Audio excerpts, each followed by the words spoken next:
सभी प्यारे दोस्तों को नमस्कार। मैं सुभाष नौबार स्वागत करता हूं आपके परिवार टॉप ट्रेंडिंग स्टडी पर। प्यारे दोस्तों, इस वीडियो में हम हिंदी साहित्य के प्रमुख रचनाओं के बारे में जानेंगे, प्रमुख रचनाएं और उनके रचनाकार।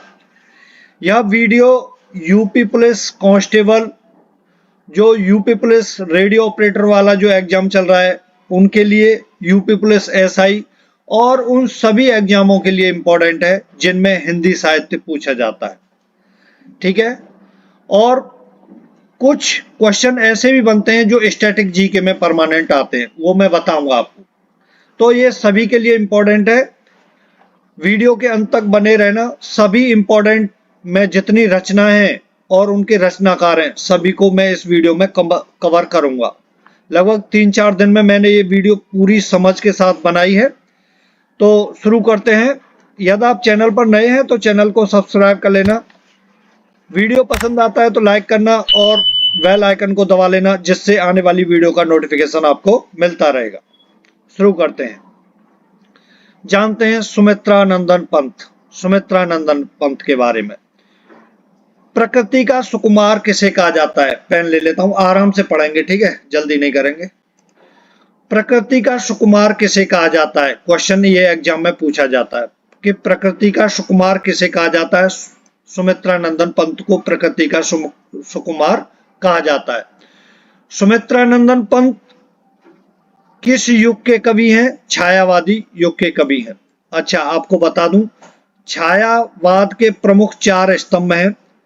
मतलब छायावाद के प्रमुख 4 स्तंभों में एक सुमित्रा नंदन पंत का नाम भी आता है। छायावाद के प्रमुख 4 स्तंभों की बात करें तो मैं यहां लिख देता हूं। महादेवी वर्मा, महादेवी वर्मा, महादेवी वर्मा,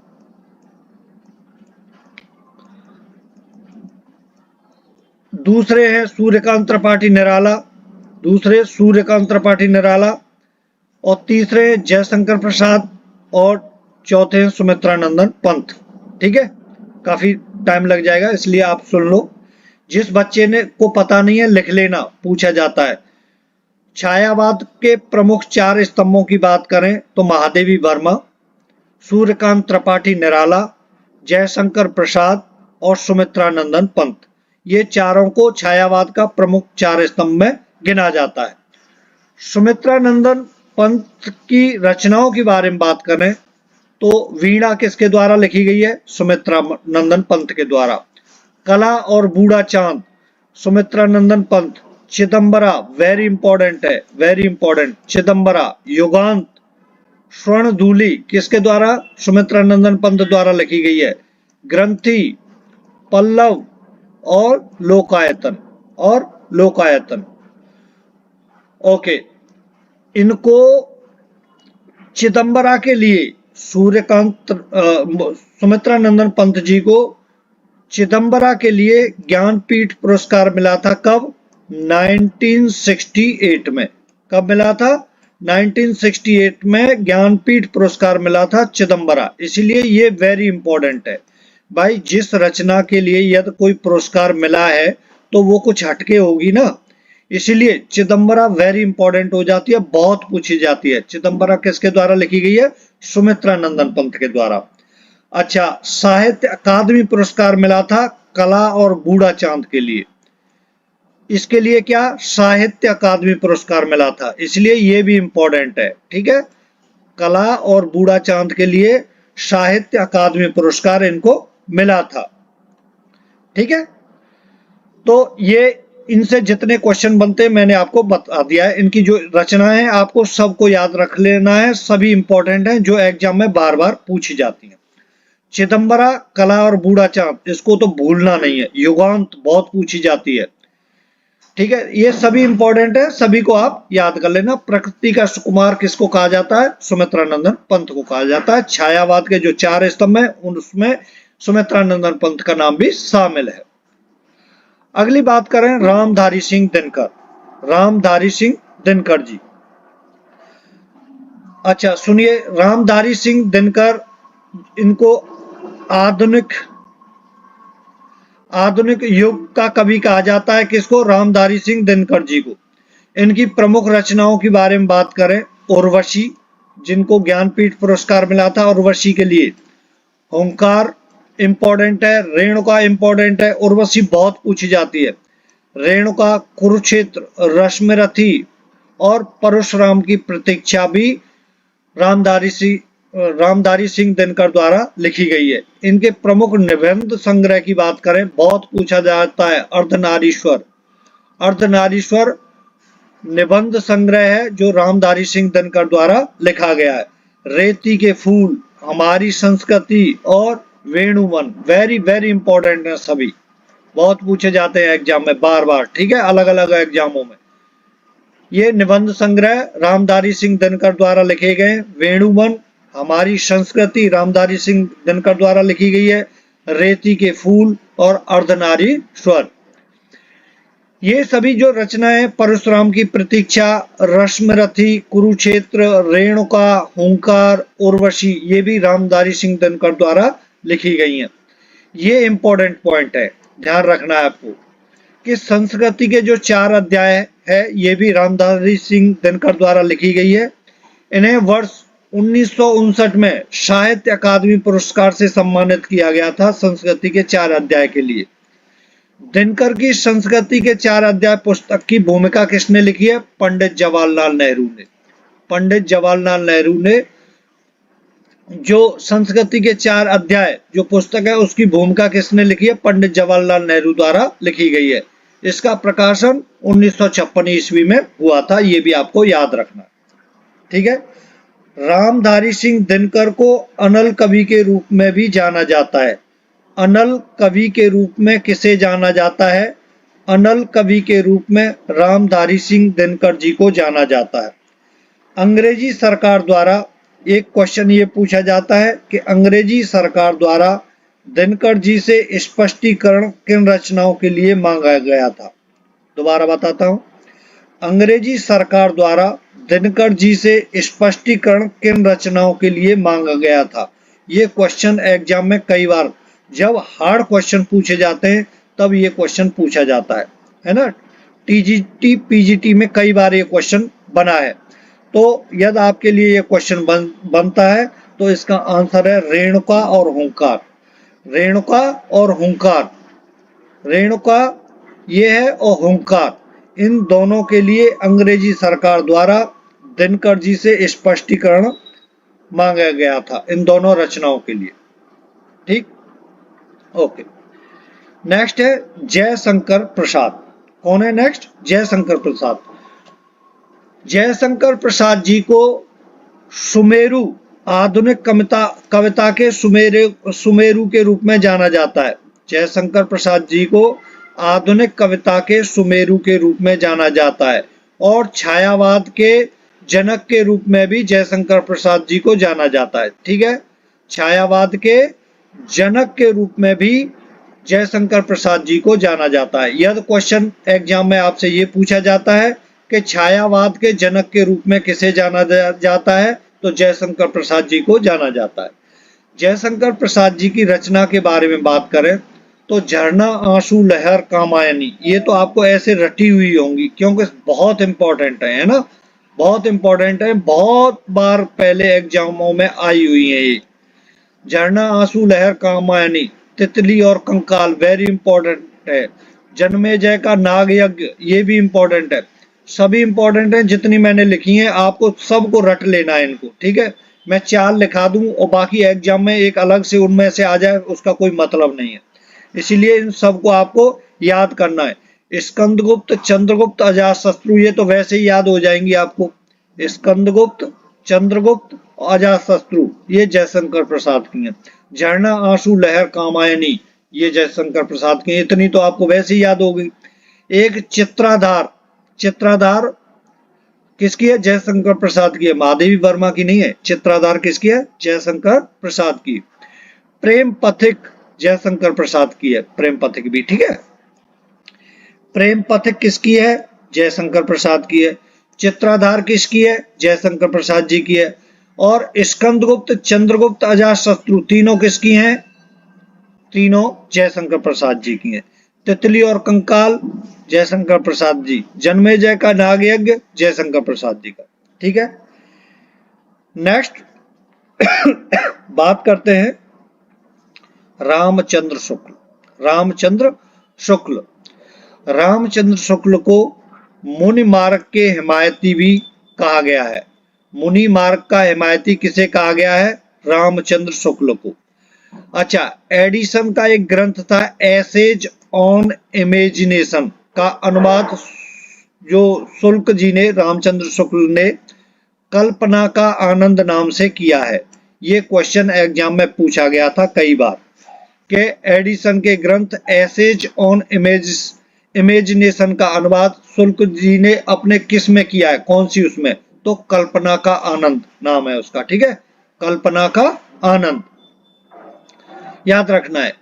इनकी रचनाओं की बात करें तो त्रिवेणी, सूरदास, विचार संधि, चिंतामणि, ये रस मीमांसा, ये सभी इंपॉर्टेंट हैं जो रामचंद्र शुक्ल की हैं। त्रिवेणी किसने लिखी है? रामचंद्र शुक्ल ने। सूरदास रामचंद्र शुक्ल, विचार संधि रामचंद्र शुक्ल, चिंतामणि रामचंद्र शुक्ल, रस मीमांसा रामचंद्र शुक्ल द्वारा लिखी गई है। मित्रता, हिंदी साहित्य का इतिहास और जायसी ग्रंथावली वेरी इंपॉर्टेंट है, और काव्य में रहस्यवाद, ये सभी रचनाएं रामचंद्र शुक्ल द्वारा लिखी गई हैं। फिर दोबारा पढ़ देता हूं जिससे आपको क्लास में ही याद हो जाए इस वीडियो के अंदर ही। त्रिवेणी रामचंद्र शुक्ल द्वारा लिखी गई है। त्रिवेणी, सूरदास, विचार संधि, चिंतामणि। त्रिवेणी, सूरदास, विचार संधि, चिंतामणि, रस मीमांसा सभी रामचंद्र शुक्ल द्वारा लिखी गई हैं। मित्रता, हिंदी साहित्य का इतिहास, जायसी ग्रंथावली और काव्य में रहस्यवाद, ये सभी रामचंद्र शुक्ल द्वारा लिखी गई हैं। ठीक है, नेक्स्ट बात करते हैं सूर्यकांत त्रिपाठी निराला। सूर्यकांत त्रिपाठी निराला हिंदी साहित्य का महाप्राण का किसे कहा जाता है? महाप्राण हिंदी साहित्य का किसे कहा जाता है? सूर्यकांत त्रिपाठी निराला जी को कहा जाता है। ठीक है, ये क्वेश्चन कई बार एग्जाम में बना है। हिंदी साहित्य का महाप्राण किसे कहा जाता है? सूर्यकांत त्रिपाठी निराला जी को कहा जाता है। निराला को हिंदी में मुक्त छंद का प्रवर्तक भी माना जाता है। मुक्त छंद का प्रवर्तक किसे माना जाता है? निराला जी को ही माना जाता है। सूर्यकांत त्रिपाठी निराला की रचनाओं के बारे में बात करें तो बहुत इंपॉर्टेंट है। अनामिका बहुत इंपॉर्टेंट है। अनामिका परिमल किसने लिखी है? परिमल किसने लिखी है? सूर्यकांत त्रिपाठी निराला ने। गीतिका, अनामिका, ये डबल हो गया है। अनामिका वेरी इंपॉर्टेंट है, ध्यान रखना है आपको, है ना, ऊपर आ गया, वेरी इंपॉर्टेंट है Anamika. Kukurmutta very very important. Kukurmutta किसने लिखी है? बहुत बार एग्जाम में आई है। कुकुरमुक्ता सूर्यकांत त्रिपाठी निराला। बेला, राम की शक्ति पूजा, नए पत्ते, आराधना, जूही की कली और सरोज स्मृति। सरोज स्मृति भी इंपॉर्टेंट है। तो सरोज स्मृति सूर्यकांत त्रिपाठी निराला द्वारा लिखित है। जूही की कली सूर्यकांत त्रिपाठी द्वारा लिखित है। आराधना, नए पत्ते, राम की शक्ति पूजा, बेला सूर्यकांत त्रिपाठी द्वारा लिखी गई रचनाएं हैं। कुकुरमुक्ता वेरी वेरी इंपॉर्टेंट है। अनामिका, कुकुरमुक्ता, परिमल, गीतिका, ठीक है, ये सभी सूर्यकांत त्रिपाठी द्वारा लिखित हैं। अगली बात करते हैं भारतेंदु हरिश्चंद्र। इतना बड़ा नाम है कि हिंदी साहित्य में भारतेंदु हरिश्चंद्र का नाम बहुत बड़ा नाम है। हिंदी नवजागरण का अग्रदूत किसे कहा जाता है? ये क्वेश्चन बहुत बार पूछा गया है। हिंदी नवजागरण का अग्रदूत किसे कहा गया है? भारतेंदु हरिश्चंद्र जी को कहा गया है। आधुनिक हिंदी साहित्य के जनक के रूप में किसे जाना गया है? आधुनिक हिंदी साहित्य के जनक के रूप में भारतेंदु हरिश्चंद्र जी को जाना गया है। दोनों को दोबारा बताता हूं। हिंदी नवजागरण का अग्रदूत किसे कहा गया है? भारतेंदु हरिश्चंद्र जी को। आधुनिक हिंदी साहित्य के जनक के रूप में किसे जाना गया है? भारतेंदु हरिश्चंद्र जी को जाना गया है। इनके रचनाओं के बारे में बात करें अधेन नगरी चौपट राजा, टकेसर बाजी टकेसर खाजा। वेरी वेरी इंपॉर्टेंट है ना, यूपीएसआई में आई थी 2021 में। अधेन नगरी चौपट राजा, टकेसर बाजी टकेसर खाजा किसकी है? भारतेंदु हरिश्चंद्र। भारत दुर्दशा वेरी इंपॉर्टेंट है। भारत दुर्दशा किसके? भारतेंदु हरिश्चंद्र द्वारा लिखी गई है। वेद की हिंसा हिंसा न भवती, भारतेंदु हरिश्चंद्र द्वारा लिखित है। प्रेम माधुरी गीत गोविंदानंद नील देवी। प्रेम प्रलाप प्रेम फुलवारी प्रेम सरोवर, प्रेम प्रलाप प्रेम फुलवारी प्रेम सरोवर किसके द्वारा रचित हैं? भारतेंदु हरिश्चंद्र द्वारा। ठीक है, सभी इंपॉर्टेंट हैं, सभी को आपको याद कर लेना। अगली बात करते हैं धर्मवीर भारती। धर्मवीर भारती, धर्मवीर भारती की मुख्य रचनाओं के बारे में बात करें जो एग्जाम में बहुत पूछी जाती हैं। गुनाहों का देवता बहुत इंपॉर्टेंट है, धर्मवीर भारती द्वारा रचित है। सूरज का सातवां घोड़ा बहुत इंपॉर्टेंट है, जो धर्मवीर भारती की है। अंधा युग धर्मवीर भारती की है। ठेले पर हिमालय बहुत पूछी जाती है एग्जाम में, है ना, ठेले पर हिमालय धर्मवीर भारती की है। 11 सपनों का देश, प्रारंभ व समापन, मुर्दों का गांव, ये एक कहानी संग्रह है जो धर्मवीर भारती द्वारा रचित है। आगे बात करते हैं महादेवी वर्मा। महादेवी वर्मा, आधुनिक युग की मीरा किसे कहा जाता है? पता नहीं कितने एग्जामों में कितनी बार ये क्वेश्चन बना है ना, आप सबको पता होगा। आधुनिक युग की मीरा किसे कहा जाता है? महादेवी वर्मा को आधुनिक युग की मीरा कहा जाता है। छायावादी युग के 4 स्तंभों में शामिल ही हैं ये महादेवी वर्मा। मैंने आपको पहले ही उसमें बताया था, जिसमें सुमित्रा नंदन पंत को मतलब पढ़ाया था। तो 4 स्तंभों की बात आई है तो दोबारा से नाम पढ़ देता हूँ, चारों का इंपॉर्टेंट है ये। महादेवी वर्मा, सूर्यकांत त्रिपाठी निराला, जयशंकर प्रसाद और सुमित्रा नंदन पंत, सभी छायावादी युग के 4 स्तंभ हैं चारों। ठीक है, महादेवी वर्मा की रचनाओं की बात करें, अभी महादेवी वर्मा से ये जो अभी रेडियो ऑपरेटर वाला चल रहा है, तो इसमें भी क्वेश्चन कई बार इसमें से आया है। मेरे ख्याल से एक ही शिफ्ट में 2 बार क्वेश्चन आया था, इसमें से 2 क्वेश्चन बने थे महादेवी वर्मा से। तो इनकी रचनाओं की बात करें तो निहार, रश्मि, नीरजा, मेरा परिवार, यामा, यामा, दीप शिखा, अतीत के चलचित्र, मेरे बचपन के दिन, स्मृति की रेखाएं, गिल्लू और शांत गीत, ये सभी महादेवी वर्मा की इंपॉर्टेंट रचनाएं हैं।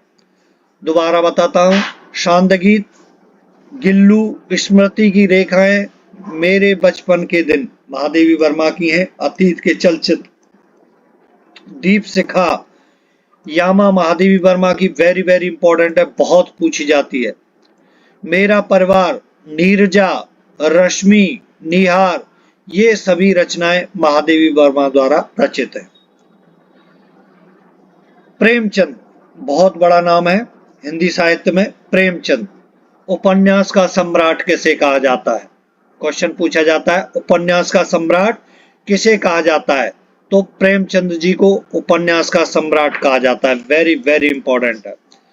प्रेमचंद जी की रचनाओं के बारे में बात करें, गोदान, निर्मला, कफन, सेवा सदन, रंगभूमि। गोदान, निर्मला, कफन, सेवा सदन, रंगभूमि किसकी रचना है? प्रेमचंद जी की। कायाकल्प, गबन यहाँ नहीं आया ना, गोदान गबन यहीं ले लेते हैं, जैसे याद हो जाती है ना, ये क्रम में जैसे याद करते हैं, इसको यहां मैंने लिखना था। गोदान, गबन, निर्मला, कफन, गोदान, गबन, निर्मला, कफन, सेवा सदन और रंगभूमि, इस तरीके से याद हो जाती है। गोदान, गबन, निर्मला, कफन, सेवा सदन, रंगभूमि, कर्मभूमि, ऐसे इस तरीके से ये 7 तो ऐसे ही याद हो जाती है, रट जाती हैं प्रेमचंद जी की। देखो दोबारा बताता हूं किस तरीके से।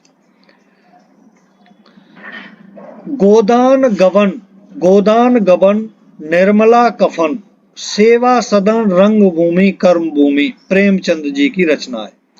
कायाकल्प, मंगलसूत्र जो एक अधूरा उपन्यास है, पूछा जाता है एग्जाम में, मंगलसूत्र किसके द्वारा रचित है? प्रेमचंद। मानसरोवर, प्रतिज्ञा, नमक का दरोगा, है ना, ये तो आपने हिंदी की में पढ़ा ही होगा, जब मेरे ख्याल से 6-7 में था। नमक का दरोगा, नमक का दरोगा, ये भी प्रेमचंद द्वारा लिखित है।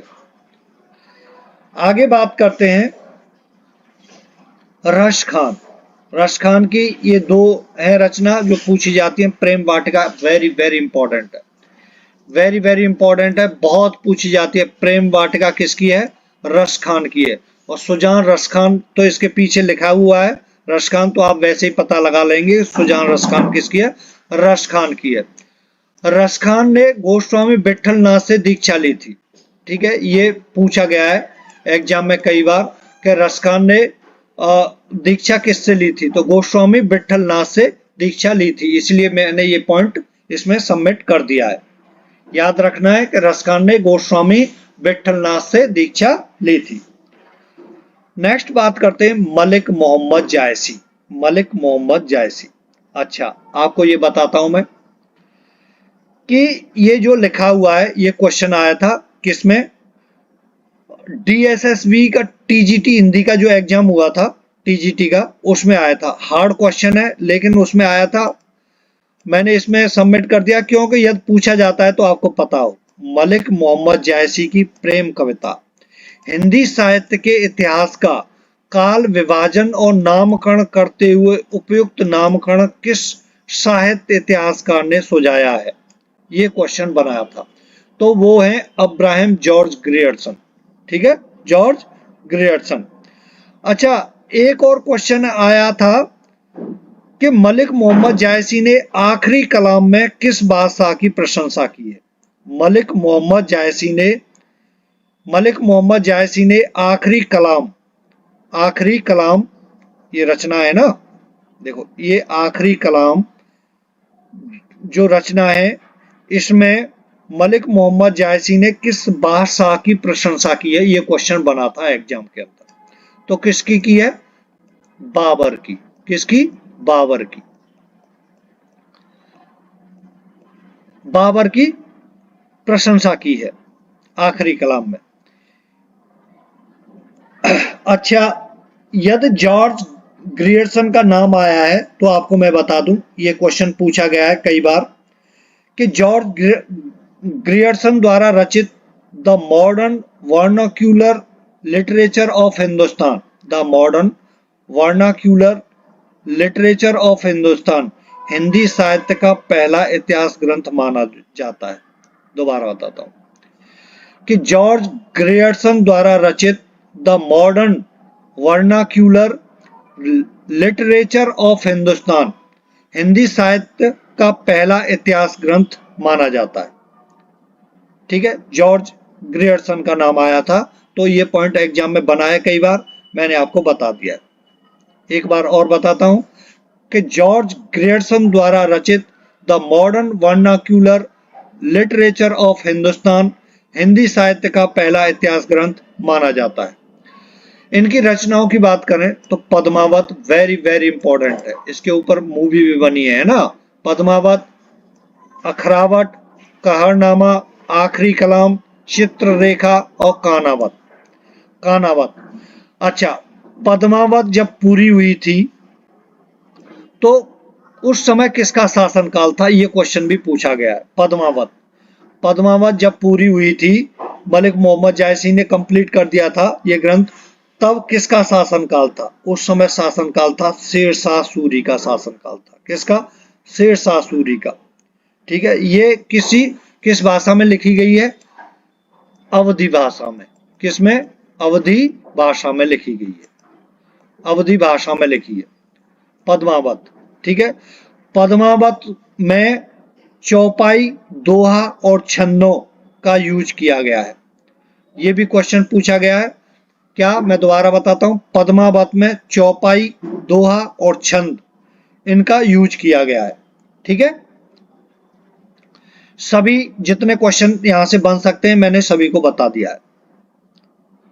ठीक है, ये मैंने आपको बताया था कि आखिरी कलाम में किसकी इन्होंने प्रशंसा की है मलिक मोहम्मद जायसी ने बाबर की। पद्मावत किस अवधी भाषा में लिखी गई है? किस भाषा में? अवधी भाषा में लिखी गई है। इसमें ये भी लिख देता हूं यार, कहीं तुम भूल जाओ। क्या चौपाई, इसमें किस किस का प्रयोग हुआ है? चौपाई का, चौपाई, छंद, ठीक है, और किसका? दोहा, छंद, दोहा, इनका यूज किया गया है। ठीक है, आगे बात करते हैं अयोध्या सिंह उपाध्याय। इनको कवि सम्राट की, अयोध्या सिंह उपाध्याय अरेहौद, इनको कवि सम्राट की उपाधि मिली हुई है। और इनसे सबसे इंपॉर्टेंट बात है कि इनका क्वेश्चन बनता है अरेहौद का पूरा नाम बताइए आप। ये क्वेश्चन पूछा गया था किसमें? यूपीएसआई में भी पूछा गया था 2021 में कि अरेहौद का पूरा नाम बताइए। तो अयोध्या सिंह उपाध्याय अरेहौद। इनकी रचनाओं के बारे में बात करें तो अधखिला फूल, प्रिय प्रवास, रस कलश, वैदेही वनवास, परिजात और रसिक रहस्य। दोबारा पढ़ते हैं। अधखिला फूल किसकी है? अयोध्या सिंह उपाध्याय अरेहौद की। प्रिय प्रवास, रस कलश सभी इंपॉर्टेंट हैं। वैदेही वनवास सभी आती हैं एग्जाम में, ठीक है। और पारिजात और रसिक रहस्य ये सभी किसकी हैं? अयोध्या सिंह उपाध्याय अरेहौद की। आगे बात करें सुभद्रा कुमारी चौहान। सुभद्रा कुमारी चौहान की इंपॉर्टेंट रचनाओं की बात करें तो झांसी की रानी, झांसी की रानी का यदि देखो आपको पता नहीं हो, झांसी की रानी का नाम आ जाए और झांसी की रानी के बारे में कुछ भी पूछा गया हो और उसमें नाम ऑप्शन में सुभद्रा कुमारी चौहान दिया हुआ हो, तो आपको उसके बारे में कंठस्थ, मतलब बिल्कुल आप श्योर नहीं है ऑप्शन के बारे में, तो आंख मीच करके सुभद्रा कुमारी चौहान के ऊपर टिक कर देना, ठीक है।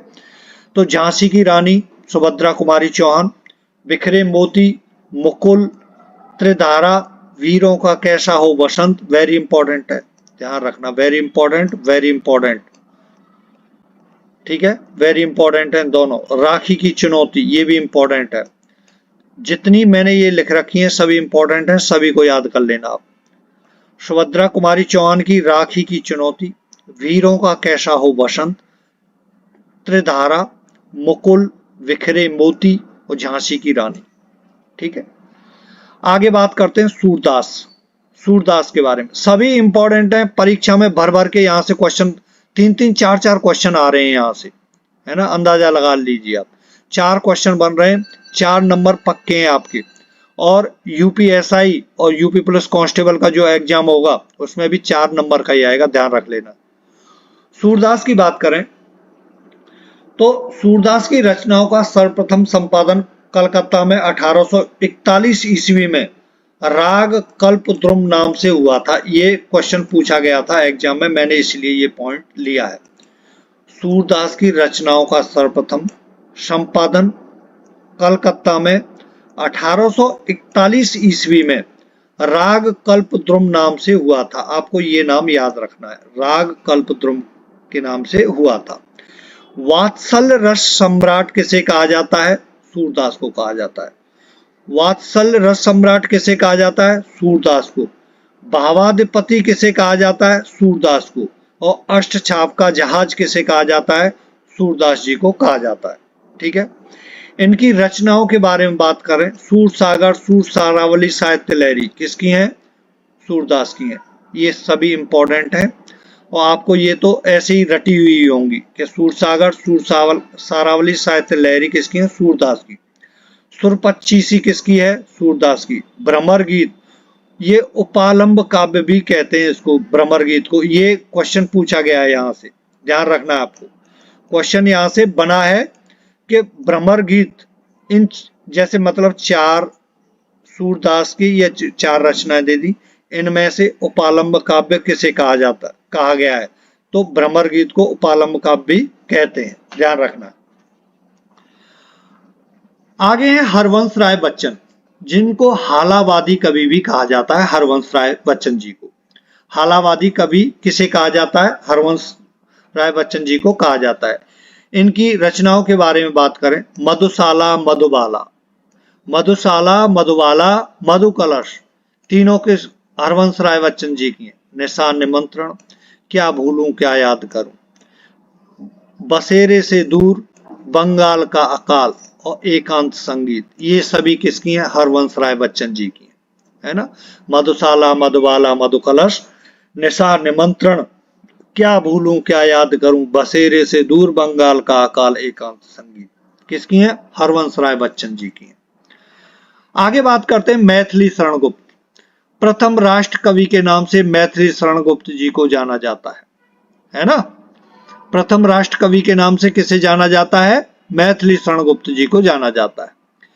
इनकी रचनाओं के बारे में बात करें तो भारत भारती वेरी इंपॉर्टेंट है, सभी इंपॉर्टेंट है, ध्यान रखना है, एग्जाम में कई बार पूछी गई हैं, सभी इंपॉर्टेंट है। भारत भारती, साकेत, जयद्रथ वध, यशोधरा, मनुष्यता, पंचवटी, गुरुकुल, सभी इंपॉर्टेंट है, सभी को रट लेना, ठीक है। भारत भारती किसकी रचना है? मैथिली शरण गुप्त की। साकेत किसकी है? मैथिली शरण गुप्त की। जयद्रथ वध, मैथिली शरण गुप्त। यशोधरा, मनुष्यता, पंचवटी किसकी रचना है? मैथिली शरण गुप्त की। और गुरुकुल किसकी है? मैथिली शरण गुप्त जी की है। आगे बात करते हैं तुलसीदास। तुलसीदास विनय पत्रिका, दोहावली, हनुमान बाहुक, पार्वती मंगल, जानकी मंगल, गीतावली किसकी रचना है? तुलसीदास जी की। सुनिए, कवि शिरोमणि किसे कहा गया है? तुलसीदास जी को कवि शिरोमणि कहा गया है। हिंदी का लोकनायक किसे कहा गया है? हिंदी का लोकनायक किसे कहा गया है? तुलसीदास जी को कहा गया है। हिंदी का जातीय कवि किसे कहा गया है? तुलसीदास जी को कहा गया है। जातीय कवि किसे कहा? हिंदी का जातीय कवि किसे कहा गया है? तुलसीदास जी को कहा गया है। मानस का हंस किसे कहा गया है? मानस का हंस किसे कहा गया है? तुलसीदास जी को कहा गया है। तुलसीदास जी की जो रचना है रामचरितमानस, किस भाषा में लिखी गई है? अवधी भाषा में लिखी गई है, ध्यान रखना है, वेरी इंपॉर्टेंट है, वेरी इंपॉर्टेंट। अच्छा, मैं आपसे पूछता हूं, एक क्वेश्चन पूछता हूं, यहाँ आपको बताना है कि जो रामचरितमानस अवधी भाषा में तुलसीदास जी ने लिखकर कंप्लीट की थी, उस समय किस मुगल शासक का शासन था भारत के ऊपर? आपको ये बताना है, ठीक है। उस समय किस मुगल, मतलब किस शासक का शासन था, किस मुगल शासक का था, आपको ये बताना है, जिस समय रामचरितमानस लिखकर कंप्लीट हुई थी अवधी भाषा में तुलसीदास द्वारा।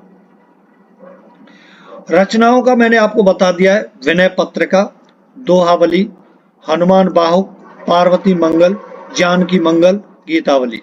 जो मैंने क्वेश्चन पूछा है ये वेरी इंपॉर्टेंट है, ध्यान रख लेना इस बात का, और आपको कमेंट में आंसर बताना है। नेक्स्ट बात करते हैं कालिदास। कालिदास जितनी, मतलब संस्कृत जैसा जहां से आवास हो जाए ना लगभग, तो वहां लगभग कालिदास ने ही वो लिखी हुई है, ध्यान रखना है उनकी रचना।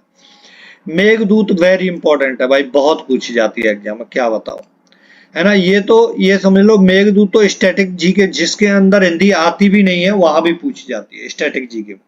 मेघदूत किसके द्वारा लिखित है? कालिदास। अच्छा, मैं एक वीडियो और बनाऊंगा जो स्टैटिक जीके में पूछी जाती हैं, है ना, जो रचना पूछी जाती हैं कि ये किसके द्वारा लिखी गई है, उन सबको मैं एक वीडियो में कवर करूंगा, जो हर एग्जाम में पूछी जाती हैं, 1 नंबर वहां से बनना ही बनना है हर एग्जाम के अंदर, तो वो भी मैं कवर करूंगा, ठीक है। मेघदूत कालिदास द्वारा रचित है। अभिज्ञान शाकुंतलम वेरी इंपॉर्टेंट है। माल विकाग्निमित्रम, कुमार संभव और रघुवंशम और ऋतु संहार, ये सभी इंपॉर्टेंट हैं, किसके द्वारा लिखित है? कालिदास द्वारा। कुमार, देखो ये इंपॉर्टेंट है, ये आया था जब हार्ड क्वेश्चन बनते हैं तब इस तरीके से क्वेश्चन पूछे जाते हैं।